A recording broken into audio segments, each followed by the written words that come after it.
Right, I've got to say I am excited about this one.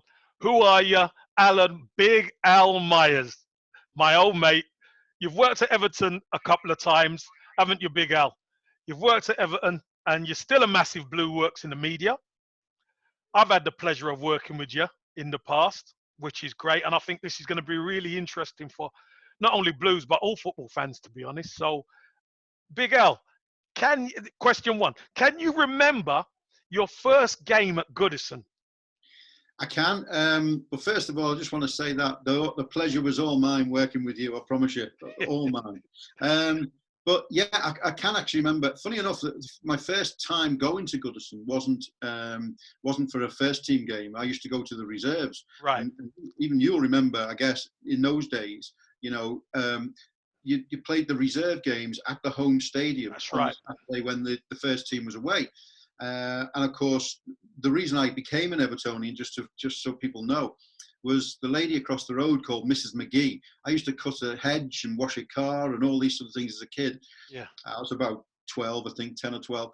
And she was the cleaner for Harry Catrick's office, would you Right. believe? At Belfield training ground, she was the Right. cleaner. And all my family were Reds, big Reds, my dad. Well, we're going to get into all your family. We're going to get into all that. Don't worry. So I went over, and one day she said to me, "Do you want to go to the football?" And I said, "Well, what football?" She said, "Well, it's Everton." I said, "Oh, I don't know. I don't, because I was 10, 12." So she said, "Well, I've got 2 tickets here, So anyway, I couldn't get anyone else to go with me. So off I went. I had a silk scarf with the little tassels on the end, and off I went to watch Everton reserves. Ronnie Goodless was playing in the Wow. reserves. He was about a 16-year-old kid at the time, and it shows you how long ago it was. But no, but I remember one of the first times I went, and Middlesbrough are an interesting team in my life story with Everton, but they, I was walking along Stanley Park, by Stanley Park, and Liverpool, of course, because they were the home team, they were playing Middlesbrough. Yeah. And this guy, I'm walking along going to the match, to watch Everton reserves play. And this guy came from behind a coach, Middlesbrough fan, who'd been chucked out of Anfield drunk. Right. And he said to me, "Give me your scarf or I'll break your neck." So I had to give him my scarf, because I'm not a brave guy, you know what I mean? So I was terrified. I was a kid, this fellow was a grown man. And he took my scarf, and my dad went mad when I got home, But that was the first sort of time I ever went to, went to Goodison. But then, strangely enough, the first team game I went to was against Middlesbrough. And it was the 1-1 draw. It was back in December in 1974, would you believe? And it was Bob Latchford scored, of course, because legend, my hero, Big Bob. You know what I mean? Believe me, the only other number 9, I love is Kevin Campbell. But honestly, well, not the only one, to be fair. But no, he scored that game, and it was a 1-1 draw. It wasn't the greatest game, but the 70s was a really difficult time, wasn't it? But that was the first ever game I went to, and I went to a cup game against Millwall, which was a horrendous experience. There was wow! In the street and everything. It was awful. Jeez. Well, my first game was 1977, Big Al, so it's not too far apart. So, Big Al, what are your family ties? You kind of touched on it a little bit there, but tell me your family ties. Well, we don't have any when it comes to Everton. There's absolutely nobody. In fact, one of my brothers now, who's a little bit older than me, he's become an Evertonian later on in life. Strangely enough, he had a tattoo with LFC on his arm, and he changed it and put 2 extra little bars to make it EFC. Nice one. But no, as I say, my dad, my 6 brothers, 2 sisters. Even my mum, Liverpudlians. They used to go in the early days. Used to go to Wembley, and I'd have to tag along as the only blue. Wow. Because of course we didn't really go to Wembley very much in those days. No, yeah. But, Liverpool were never away from the place. Yeah. But it was only that Mrs. McGee. And once, that the old saying, once Everton touches you, I just couldn't stop going then. I couldn't stop being an Evertonian. And I, honestly, I lived through hell at times.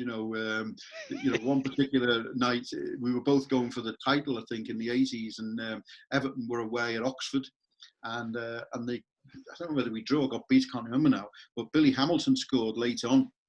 And no, he never scored. He had the shot, and whoever it was scored. I can't remember now.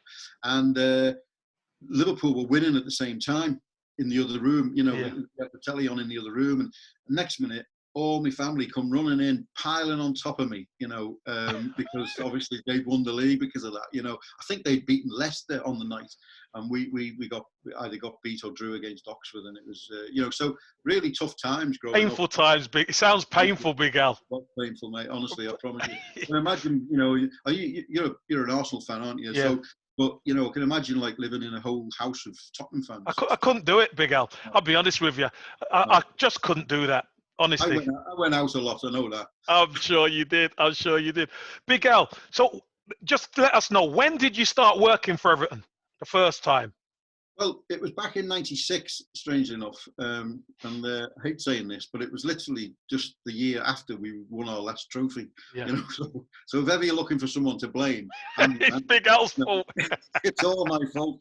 But Joe Royle, of course, had won the FA Cup with the likes of Duncan and Unzi and all these players. You know, Super Swede Anders Limpar was there as well, wasn't he was great. I mean, you know, Anders was a character. You know, we used to go. He was out of favour for a while. Anders, him and Vinnie Samways were like persona non grata for a while. You know, and on the reserve team bus, Anders would always say to me, "Alan, can I borrow your phone? Can I borrow your phone?" So I said, "Yeah, no problem." So I'd lend him my phone, and then a week later, so I got called into the secretary's office. You know, Michael Dunphy. He said, "You're spending too much on your phone." I said, "No, I'm not." You know, so he said, "Yeah, you're phoning Sweden all the time." You know, I said, he stitched you up. He stitched you up. Phoning his family on my club phone. You know what I mean? But yeah, I mean, it was. I mean, you know, Vinnie Samways and all those people. You know, I mean, the reserves were great for me. I loved going to the reserves because you got real stories. You know, of people upset and people not happy, and then people coming up, becoming footballers, and you know. But yeah, so I started then. You know.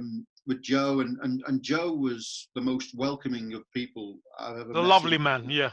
He's just, I'll never forget, he told me to come into the, and I said, well, I'll see you down, I don't remember the first game was, I think it was Chelsea, away. And I said, I'll see you down there, you know, because I thought I'll just meet them there, you know. And he said, no, you come on the bus with us. And I said, well, you know, because I always felt that was part of the dressing room, the team, you know. And he said, no, you're with us now, you know, because I've been in the media, I'd worked for Radio Merseyside and people, you know, radio, BBC Radio. And he said, no, and I'll never forget the first game away.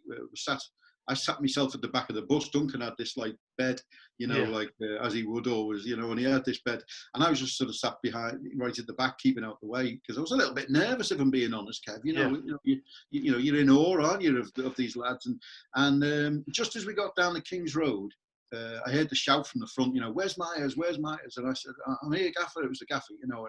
And he said, come on, son, come down here. So anyway, I come down to the front of the bus, and Willie Donachie had moved seats across. And Joe said, sit here next to me. He said, and watch this, you know. And we drove into, you know, Stamford Bridge, and they were everywhere. You know what it's like. They were on lampposts. They were, you know.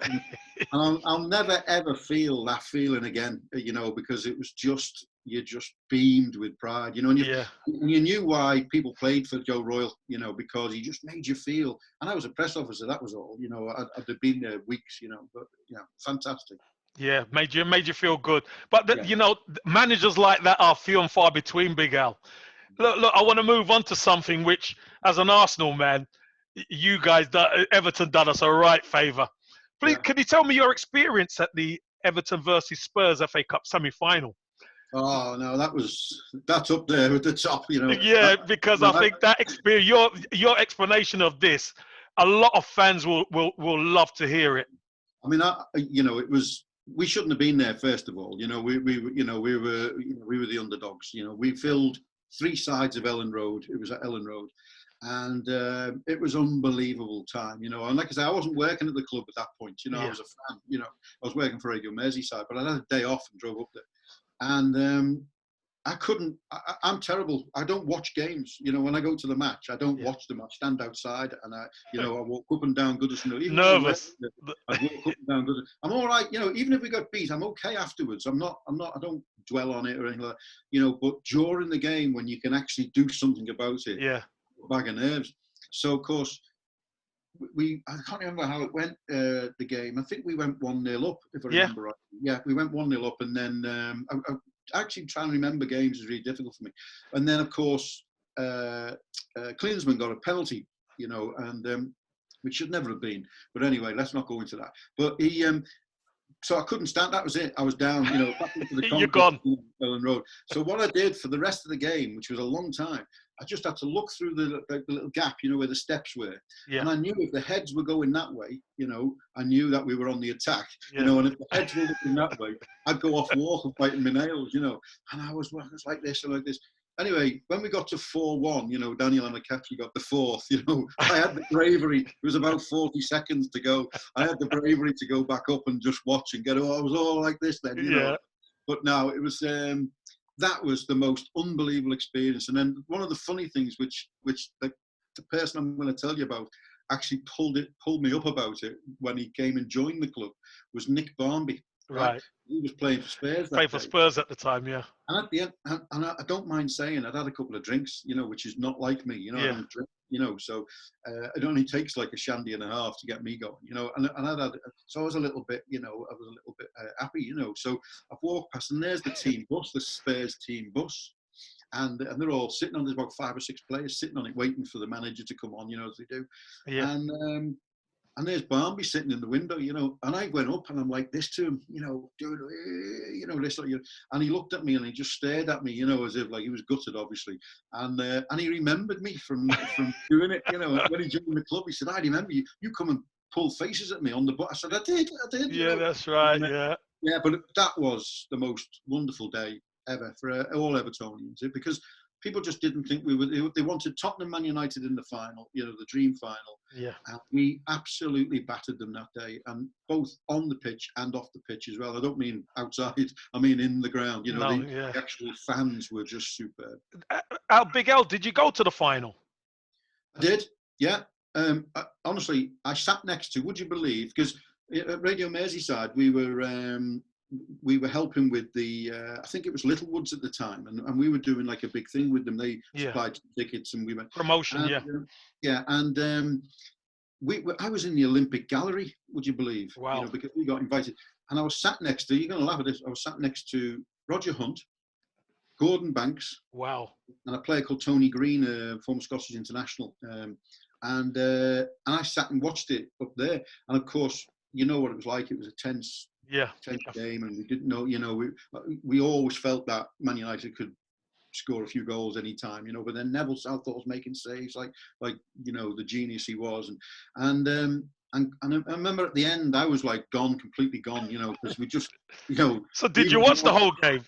I had to, because I couldn't get down from the Olympic the Olympic Gallery thing. So Gordon Banks calmed me down a lot, It just sounds bizarre just even saying that, Kev, but at the end, he was a lovely fella, and he said to me, he hugged me, and he said, "I'm made up for you." He said, "I know what it means to Everton fans." Nice. And I remembered it when he passed away, sadly, not long ago, and I remembered him doing that. And I've actually still got the programme signed by all of them.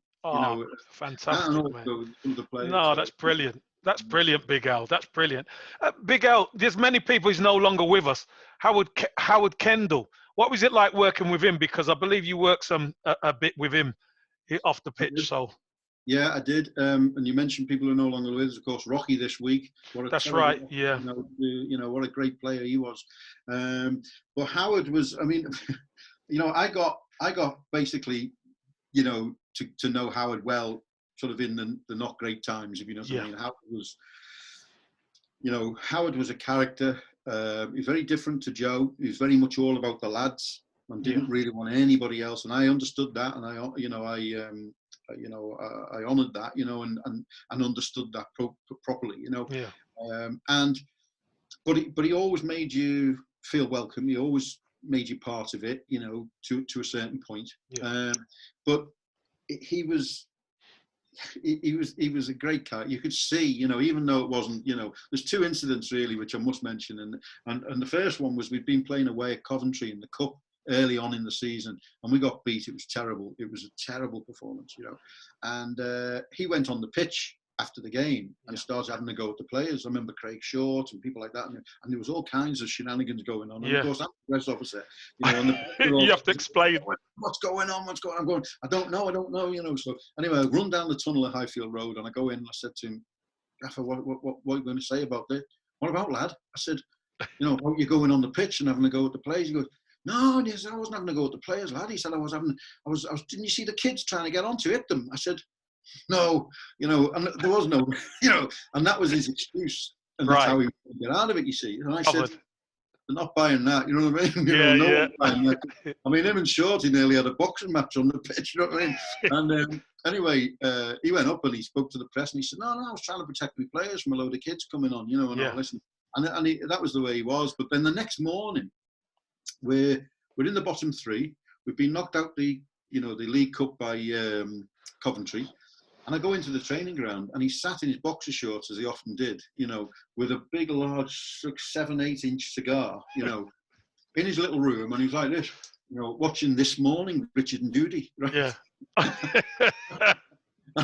I said to him, have you been looking at that table upside down again, Howard? And he started, and he just said to me, always give yourself time for this, son. Yeah. He said, your last game is your least important. And your next game is your most important. Yeah. And that was the way he worked. He just forgot that, and it moved on. And I think, that was a real thing. But Howard, it was a really, really difficult season. I mean, you came just after that, but it was horrendously hard and tough for everybody there, because what it's like. The mere thought of Everton going down, it's just unthinkable,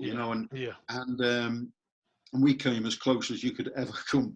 I've just been talking to someone. You couldn't get a credit card between us and the team that that went down. Yeah. And we stayed up on goal difference that year. But the match day itself, again, Coventry, strangely enough, on the last day, Gareth Farrelly scored. Yeah. That was just incredible. But as a media officer, I tried to protect Howard as best I can, but he didn't need protection from the media. He was just brilliant. Yeah. And the genius of the man was seen in this particular incident. We were at Belfield and we did because it was such a big day and a big event. It was the last game of the season, so it was on the Sunday, and we'd just been done by Arsenal 4-0 when you won the league. When Arsenal won the league, and I said to him, look out. We looked out the window at the training ground at the canteen, and there was like hundreds of press. It was like an FA Cup final. You know what I mean? Yeah. It was unbelievable. And he went, bloody hell, lad, what's all that? I said, I know. I said, well, listen, and this never happened in these days, right? I said, what we'll do, Howard, I said, is I'll do one interview for TV, one interview for radio, and one interview for the written lads, and they can all just punch in together. It never did that. We always did one-on-ones, for everything. So he said, good lad, good idea, lad. Yeah, good idea. Go and tell them. So I go downstairs and I said, and all the mafia was there, You could imagine, yeah. You can imagine them all, And I said, we're just doing one interview TV, one interview radio, one interview written.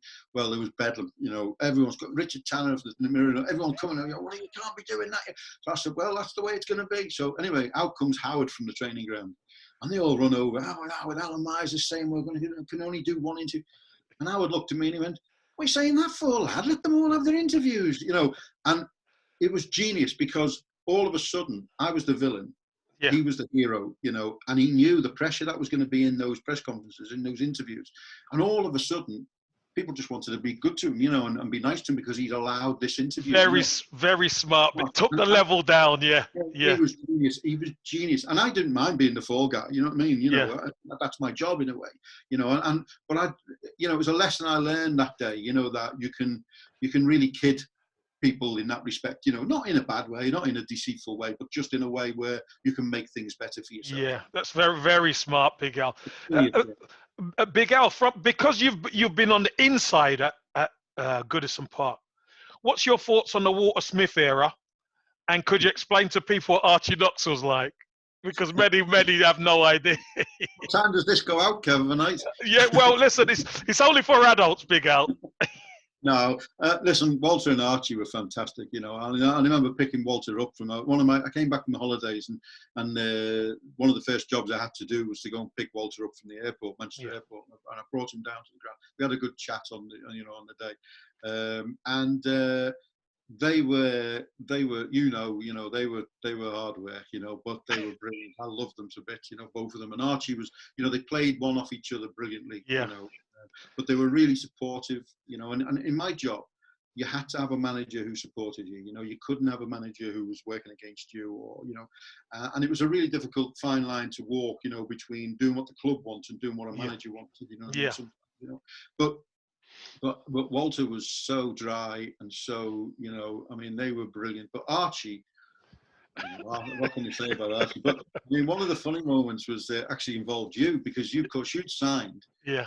and I don't know whether it was. I think it was the time when you'd already been on loan, and I think you may have signed permanent at this point. You know, in the And then summer. going out to Choco, was it And you Choco? went to Choco, yeah, and you Yeah. went straight out. You see. Yeah. So I was the only one left here. Mark Rowan was my assistant, was with you, you know, and so I'm on my own. So I'm getting all these calls, you know, you've signed, you know, can we get an interview? I said, no, they're in Italy. Well, someone's got to say something about it. I was getting bombarded. So I said, well, he said, well, can't you do something for us for radio? You know, so I said, well, it's not for me to be talking about it, you know, a play. So I relented, and you know, I'll be honest, I probably, you know, milked it a little bit. And I'm on the Radio 5 saying, oh yeah, you know, Kevin's, you know, he's come here, his impact at the club has been, you know, and I start talking like a manager, you know, and but I'm just trying to help people, you know. Yeah. Anyway, I'm sat at home, and about 9 o'clock at night, and I get a phone call, don't I? You know, I'm doing my crunches. I was doing my sit-ups, you know, and it's Walter on the phone. He says, Myers. And I said, all right, Walter. He says, what's this I've heard about you waxing lyrical on the radio about me and about Kevin Campbell? I said, well, there was nobody else here, you know. So I said, and he's winding me up, of course, you know. But it was like, you know, but they were so easy to work with, you know, so easy to work with. I thought myself, Big Al, working with Walter Smith, he didn't get the credit he deserved because there was a lot of things going on at the club Yeah. that obviously the fans don't understand. And Walter, no matter what was thrown at him, he would just grind on. They were Him and so Archie. Yeah, they were so experienced, Kev, you know, and they were so cool, you know, Yeah. to use that word. It's, you know, that they took everything in their stride. They'd seen it all at Rangers, you know, and they wanted success there, big style. And you know, there was a time when we had Ollie Decor and Materazzi, yourself, Franny, Goffey. You know, there was a time when we really weren't far away from having a really good side and a side that could challenge.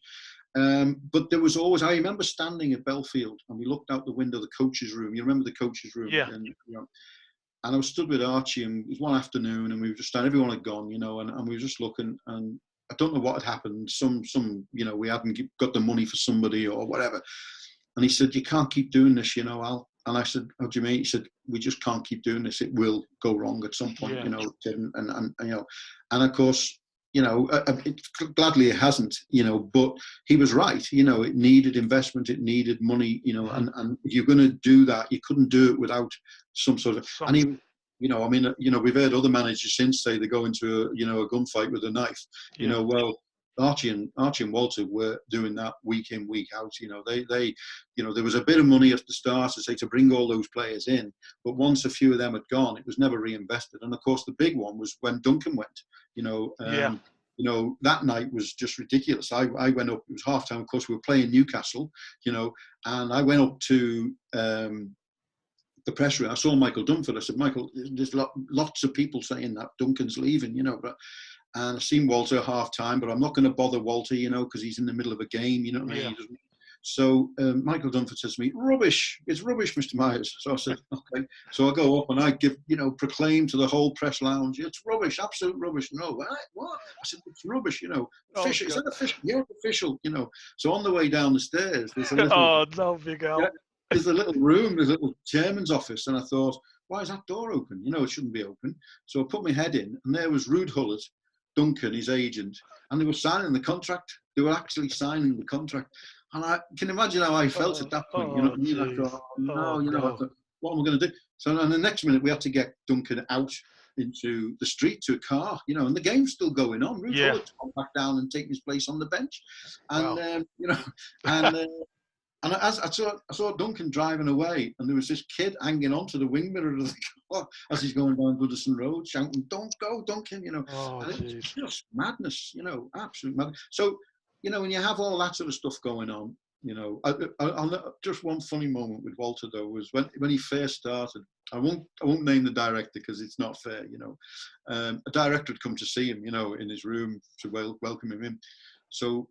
As I got to his office to see Walter, you know, the director was coming out, you know, Walter was saying goodbye to him, you know, and he said, Al, do you want to see this director's team selection for Saturday? And I said, yeah, go on then. And he had the magnet boards, Yeah. and he was saying what he wants to do is he wants to play him down here.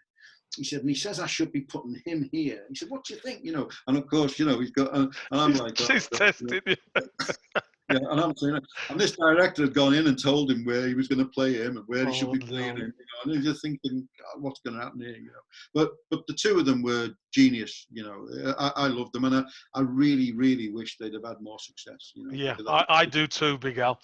What's your take on modern Everton? That's a difficult question, that Kev. Because I think I don't think we're out of the reconstruction period yet. I still think that there are a few positions where Carlo will want to. We all know better than me as a player. That you can't keep changing managers. It just doesn't work. I mean, okay, people always say, well, Chelsea did it. But that was a different thing. We're not. Well, their squad that they had, they can change and keep success. Yeah. But what we need, where we are in a position where a manager has to assert his style first, and assert his feeling on the club, and his whole ethos. And I think obviously Carlo is coming, but what I love about Carlo is he's so calm, he's so cool. collected, he's cool, he'll take his time, and there's a quality there, and you can't argue with him. And that's, I said when he was employed, people said, it's the wrong club for Carlo, and oh, sorry, he's the wrong manager for Everton and all this. And I said, no. Now is the time that Everton have to show Carlo Ancelotti, they have to come up to that level as a club, and that's what we've not done for 20 odd years, whatever it was, 25 years. We've never come up to, probably even longer than that, maybe. But, and that's what we've got to do. We've got to see what a manager like that has as standards, and we've got to match them as a club. And I think we are, in fairness, the stadium, the way the club's moving, the offices that they've done so much. I mean, when we were trying to sign Ravanelli and when Howard Kendall was there, I was told to rush ahead and make sure we get the good cups out. And he didn't make trophies, Not the chip ones. Not the chip ones, bigger. He said, "Well, make sure there's no chipped cups or anything like that." So I said, "No problem." And that's what I'm saying. You've got to be able to look at that. And I think credit to David Moyes over the years. He did with Finch Farm and everything. He did sort of try to create that. But I think we're on a different level now. And I think if you're going to keep a manager and be successful as a manager of the quality of Carlo Ancelotti, you've got to meet those standards. And I think if Everton do that over the next couple of years, they'll be okay. Fantastic, Big Al. I agree with you. Big Al, a lot of Evertonians feel the media never give the club any credit. I get it, and I'm sure you hear it. What do you think as a blue in the media? What do you think? Do you reckon they've got a point? No, I don't. I have this argument. I seem to remember doing a night with you actually in Kirby, and one of the questions was, why does Guy slag us off so much? And I'm thinking, well, and honestly, if they knew that how many fans of different clubs say that to me, because we want 24/7 Everton stories. That's what we want. That's the bottom line. We don't want to hear about Liverpool. We don't want to hear about Man City. We don't want to hear about it. We want to hear about Everton. The problem is at the moment is that Everton are just not the story. It's as simple as that. And until we become the story, a few years ago, Manchester City weren't the story. Chelsea at one point were not the story, and all we talked about was, there was a time when all we talked about was the top four, the big four, and that included Everton, Arsenal. It was Everton, Arsenal, Liverpool, and Man United, wasn't it? And that was the top four. That they were the big. And it's just a matter, when we start making headlines, we'll see headlines. It's as simple as that. We've got, certainly from my point of view at Sky, we got loads of Everton fans who work for Sky. We honestly, you I know. I know. You know them, and you wouldn't believe the amount that are there, fighting for every story, and and it is what it is. But the bottom line is, the clubs at the top, the clubs, in the big competitions, will demand the headlines, and it's simple as that. Yeah. In your eyes, Big Al, is it an exciting time now to be an Evertonian? We know there's still work to be done, but now that the club's finally got a world-class manager, is it an exciting time? Well, I'm as excited as I was the day Mrs. McGee gave me 2 reserve team tickets. So so it doesn't change from I think every day is an exciting time as Yeah. Evertonian. But yeah, it is, because you can't look. There are not many clubs who are moving to a fantastic new stadium on the docks. Sure that's going to go ahead and be successful. They've got a great manager now. They've got players who are now starting to excite. Mm-hmm. And we can see exciting players coming to the club, and I don't think that's going to stop. Obviously, with what's happening at the moment with coronavirus, who knows what the transfer market will look like Yeah. next season, and Yeah. that's going to be huge. But I think that will be the same for everybody. Everyone will be knocked back, but it should be exciting times. If you can't get excited at the moment, you're really in the wrong game. You shouldn't be watching football. But what I would always say was with Everton, you know they're going to do you somehow. You know what I mean? There's somewhere down the road there will be I just look back at my time, my 30-odd, 40 years of watching Everton, and you just can't be sure. I've been 4-0 up and still thought there's a chance they could come back. You know what I mean? Hey, Big Al, it's called being on that roller coaster. It's a roller coaster, isn't it? You don't know what's coming next. And that's it. And I think, I think if what people have got to do is trust the club. I think, because success hasn't come for a long time, Mm-hmm. you lose trust in people, and you've got to football. I remember a fantastic few years ago when Sunderland got relegated from the Championship down to League One, and there was a young girl on Twitter, Sunderland fan, and she said, if Sunderland Football Club think I am going to buy another season ticket for League One, and then there was a bit of a gap, and she said they'd be absolutely correct, because of it. And that's what you've got to have. You've got, and I think Evertonians do have that. The loyalty. You've got to have that loyalty, and you've got to know that you've got to allow people to give you the chance to do it. And give them the chance, and let them lead the club. Because there's good people there. So I think they will be. Definitely, there's definitely good people at Everton. Right, we're at the last question already, Big Al. I don't know where the time's gone. Look, if there was, what 3 things would you change or do to make Everton better? Well, I think I would change the kit because I've always wanted the original kit, and it was just a round white collar and just a complete blue, and the amber with, the reverse was amber with the blue shorts.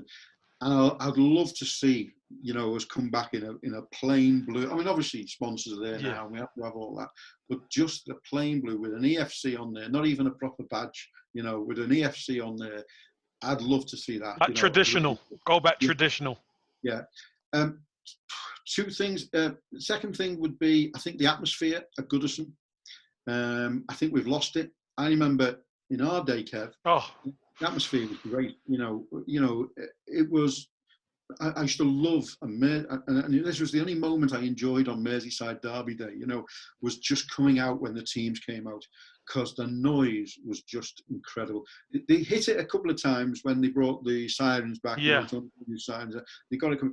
But there's something about the atmosphere, the build-up to the game, that isn't just right. I don't know whether it's just as a result of football in general, and it's the way football is now, or whether it is a specific problem for Goodison. I don't know. But I know it's not right, and there needs to be something. And I'm never really one for artificial stuff, you know what I mean? I think, but we've still got to try and do something about that, because, I went to a game maybe last season, whenever it was, and it was just, it wasn't good, and I just thought, why isn't this up? I mean, God, because as a kid, I used to love that, and we had some tough times in the 70s, watching Everton. Yeah. But it was still, I mean, Saturday, I sound like Ron Manager now, Saturday morning, goalpost, jumping for the goalpost. No, but, I'd be sat in the boys' pen, the sun would be shining. We used to have a song called Song Sung Blue, by Neil Diamond on the radio. There was a smell of cigar smoke, and it was just, and I want kids to this day to have that same sort of feeling, maybe without the cigar smoke, but I want them. It's authentic, isn't it? It's authentic. I want kids in 30 years' time to do what I'm doing and saying, I remember the siren, going off, and maybe they will, I don't know, but I just feel that's missing a little bit. And number three, I think the only other thing I'd really change is luck. You know, and we just need to change our luck, because we are one of the most unluckiest clubs going. You know, and it's just, you know, I don't know, sometimes I just scratch my head there. You know, you scratch your head to wonder why didn't that work out. You know what I mean? Because everyone does. You know what it's like at the club. You know, everyone works together. Everyone tries their best. Everyone does what they can. You know, and wants it. You know, and really wants it. And then something happens where you just can't. You know what I mean? It's just, I don't know. It's bizarre. I know. Look, there's a lot of fans who reckon their clubs are always unlucky as well. So Yeah, well, you're in true. good company, Big Al. Big Al, we're at the finish of part one. I Yeah. can't thank you enough for coming on. And listen, you be safe. Love to your family. Well, And listen, I must just say before I go is that you know what you did for me at Everton was just incredible, and I'll never forget it. You've heard this story many times, but when I left, it really upset me to leave. You know, without going into the detail, it really upset me. And I remember on the last day, and I said to you before, Middlesbrough were a very club which you know figured a lot in. yeah, So first game was, I got done by a Middlesbrough fan. The first game I went to see, the first team was Middlesbrough. The last game was it Middlesbrough. was miserable. You said to me, you signed me your captain, and you signed me your thing, captain, and you gave me your armband. And you said you knew I was going, obviously, and you said to me, today, if I score today, I'm going to do your Big Al celebration. You know the one, it was, you know, Yeah, that. And I'll never forget, you know, late that night, we won 3-0. You'd scored 2, I think, if I remember rightly, either 1 or 2. And I was watching, and I was really upset. You know, I have to say, I was really down. I felt really down. And I was watching Match of the Day, and then they showed your celebration, and it was, and I knew it was for me. that put. And I'll never forget it. And it was just the most wonderful moment, you know, and it just really perked me up and gave me that belief to stop crying, you know, and get on with it. You know what I mean? Nice one. So I'll always appreciate that, mate. Now, Big Al, look, listen, I love working with you always. I count you as a friend, a dear friend of mine anyway. I look forward to part 2 whenever that comes. Yeah. But listen, thanks. Really appreciate you coming on, mate. Been great. Thanks, Kev. Cheers, Big Al. Thank you.